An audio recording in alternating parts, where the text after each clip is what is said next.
Hello friends, welcome back to your own channel चक with knowledge investment series का ये है वीडियो नंबर 5।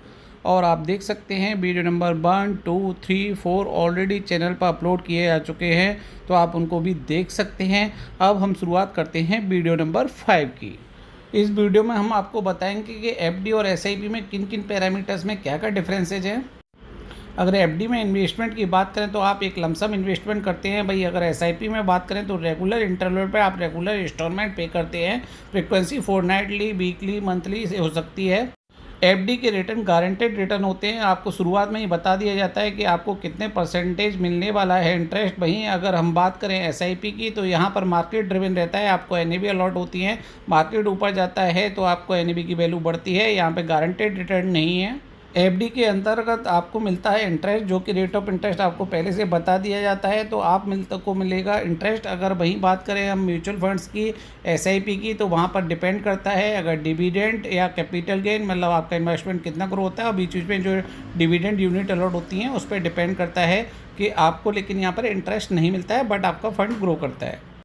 अगर आपकी अप्रोच कंजर्वेटिव है, आप ज़्यादा रिस्क नहीं लेना चाहते हैं, यानी कि आपका एपेटाइट है लो रिस्क, तो फिर आपको करना चाहिए एफडी में इन्वेस्टमेंट, जैसे कि बैंक के रिटायरीज या कोई और किसी भी डिपार्टमेंट के रिटायरीज, जहां पर कि आपकी ओल्ड एज है, अपना पैसा में आप रिस्क नहीं लेना चाहते। लेकिन अगर आप यंग हैं और आप रिस्क लेना जानते हैं, medium to high risk investor हैं, तो आपके लिए बना है एसआईपी। एसआईपी और एफडी दोनों ही के केस में लिक्विडिटी अवेलेबल है। हालांकि एफडी में जिस पीरियड के लिए आप करते हैं, अगर उससे पहले अगर आप फंड विड्रॉ करेंगे तो आपको मिलेगा कम रेट ऑफ इंटरेस्ट, आपको पेनल्टी लग सकती है।